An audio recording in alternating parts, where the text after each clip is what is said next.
Selamat pagi, Konstantin Pahlawan dalam Berita Pagi Sabah edisi Sabtu 13 Julai 2024. Masyarakat khususnya di kawasan luar bandar disaran melakukan saringan kesihatan secara berkala. Menteri Sains, Teknologi dan Inovasi, Datuk Dr. Muhammad Arifin Muhammad Arif berkata, ia penting bagi membolehkan rawatan awal dilakukan sekiranya disahkan mengidap sebarang penyakit. Datuk Dr. Muhammad Arifin ditemui pemberita selepas menyempurnakan program jelajah saringan kanser di Dewan Kesenian Islam Membakut.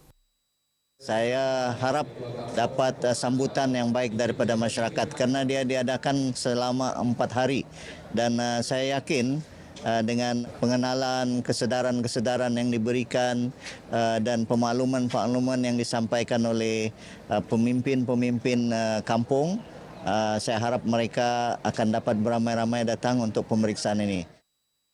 Program anjuran Kementerian Kesihatan dengan kerjasama Majlis Kanser Nasional Makna ini bertujuan membantu orang awam mengetahui tahap kesihatan selain mengesan gejala awal kanser.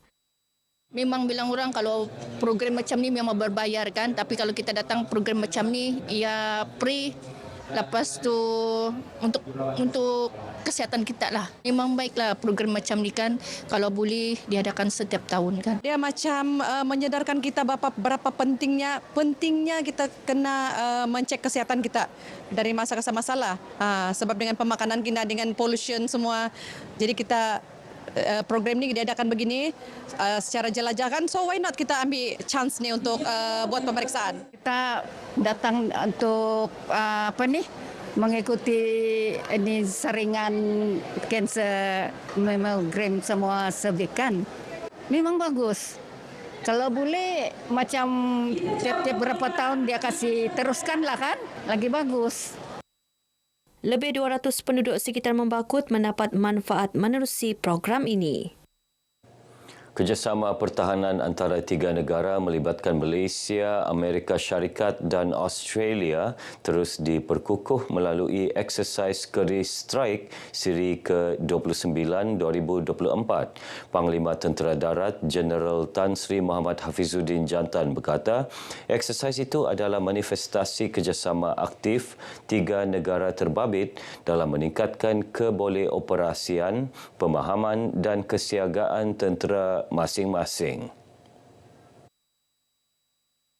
Pelaksanaan eksersis berbilang domain itu juga memberi manfaat besar khususnya kepada warga Angkatan Tentera Malaysia melalui perkongsian kepakaran, pengetahuan dan teknologi terkini.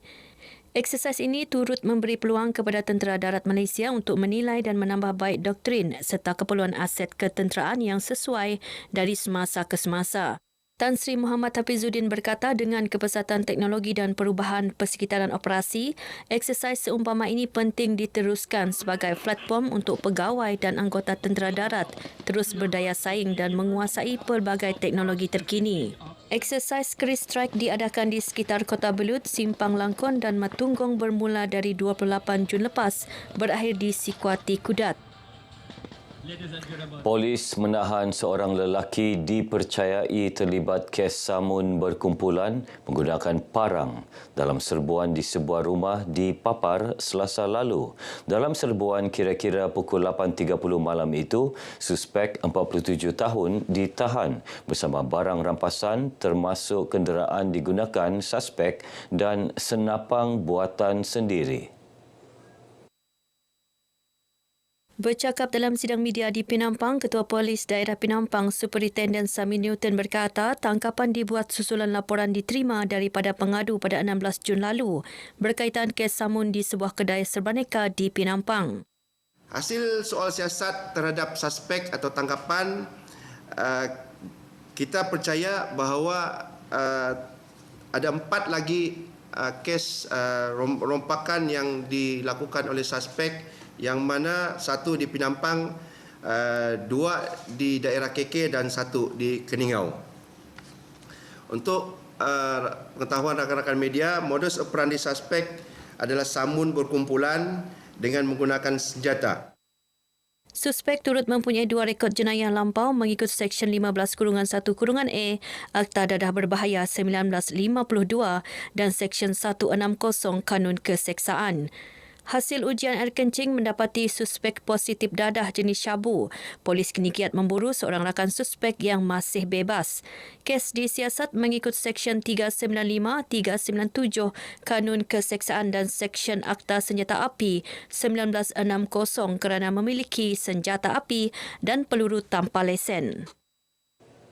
Sabah masih kekurangan pakar dalam bidang muskuloskeletal MSK tempatan bagi memenuhi keperluan perkhidmatan tempatan. Ketua Pakar Radiologi Hospital Queen Elizabeth HQE, Dr. Fatimah Husin berkata, ketika ini perkhidmatan itu banyak bergantung kepada pakar dari Semenanjung. Setakat ini, Sabah hanya mempunyai seorang pakar dalam bidang radiologi MSK di HQE. Sehubungan itu, lebih ramai pengamal perubatan termasuklah pelajar perubatan di negeri ini digalak mengambil kepakaran bidang pengimejan radiologi khususnya MSK. I hope dengan adanya ni course conference, kita akan dapat lebih banyak exposure, lebih ramai orang berminat. Sebab ini akan memberikan lagi bagus servis lah, meningkatkan perkhidmatan kepada pasien. Dr. Fatimah ditemui media selepas merasmikan persidangan pengimejan muskuloskeletal Negeri Sabah yang pertama 2024 di Kota Kinabalu. Ketika ini, Sabah mempunyai 7 hospital pakar dan kesemuanya mempunyai mesin imbasan tomografi berkomputer CT scan, manakala mesin berkenaan dipasang di Hospital Beaufort dan Kota Marudu dalam masa terdekat. Seramai 1,161 pembanci dan penyelia telah dilantik bagi menjalankan banci pertanian 2024 di Sabah bermula 7 Julai hingga 31 Oktober depan melibatkan 218,000 tempat kediaman pertanian. Pengarah Jabatan Perangkaan Sabah, Muhammad Amri Idris berkata, mereka yang terlibat dalam bancian itu diminta memberi kerjasama dengan memberikan maklumat tepat agar pembancian dapat dilaksanakan dengan data berkualiti. Jelasnya, sektor pertanian negeri Sabah menyumbang 15.2% pertumbuhan KDNK. Dari segi penduduk bekerjanya, dia akan melibatkan seramai 505,000 penduduk bekerja Sabah yang terlibat dalam sektor pertanian. Dan inilah menunjukkan bahawa Sabah ini dari segi pertaniannya sangat rapat dengan orang kata apa dari segi penduduk itu sendirilah. Sebab kalau kita lihat, kalau dari segi penduduk bekerja Sabah dalam 1.8 juta, tapi kalau pertanian dalam 500,000, kita nampak hampir 1/3 lah yang akan terlibat dalam sektor pertanian itu sendiri. Muhammad Amri ditemui media selepas sesi pemukiman banci pertanian 2024 bersama Agensi Pertanian Daerah di Tawau. Sementara itu, Ahli Parlimen Tawau, Datuk Loh Su Fui berkata, banci berkenaan penting untuk keterjaminan makanan berikutan peningkatan populasi manusia dan risiko kekurangan bekalan makanan dunia. Saya harap melalui ini data banjian ni kita boleh meneliti dan mendapat itu data yang tepat dan supaya kita boleh menentukan khususnya di Sabah kawasan mana yang sesuai untuk ini penanam tersebut. Bagi bahagian Tawau, seramai 120 pembanci dan penyelia dilantik dengan 30,000 kediaman pertanian terlibat dalam banci berkenaan. Persatuan Ikatan Penulis Sabah IPS akan mendeklamasi dan menerbitkan sebuah buku puisi khas untuk Yang di-Pertuan Negeri Sabah Tun Dr. Johar Datuk Mahiruddin dan isteri Top Wan Norlida Tan Sri RM Jasni. Ia diadakan dalam Majlis Jamuan Negeri Sabah di Kota Kinabalu sempena Hari Jadi Rasmi Yang di-Pertuan Negeri Sabah tahun ini. Ketua 1 IPS Awang Muiz Awang Marusin berkata cadangan IPS itu mendapat perkenan Tun Dr. Johar. Tun telah berkenan kepada cadangan yang kedua iaitu satu deklamasi puisi yang nanti akan segera diadakan. Pertama, deklamasi puisi tadi. Kedua, ialah penerbitan antologi puisi yang nanti puisinya ditulis oleh penulis Sabah. Awang Muiz ditemui pemberita selepas mengadakan kunjungan hormat terhadap Tun Johar di Istana Seri Kinabalu. Sehingga kini, IPS yang mempunyai 125 ahli berdaftar telah menerbitkan lebih 10 buku, 100 puisi dan cerpen.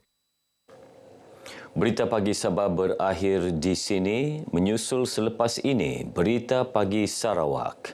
Dari sungai hingga segara, Palestin pasti merdeka.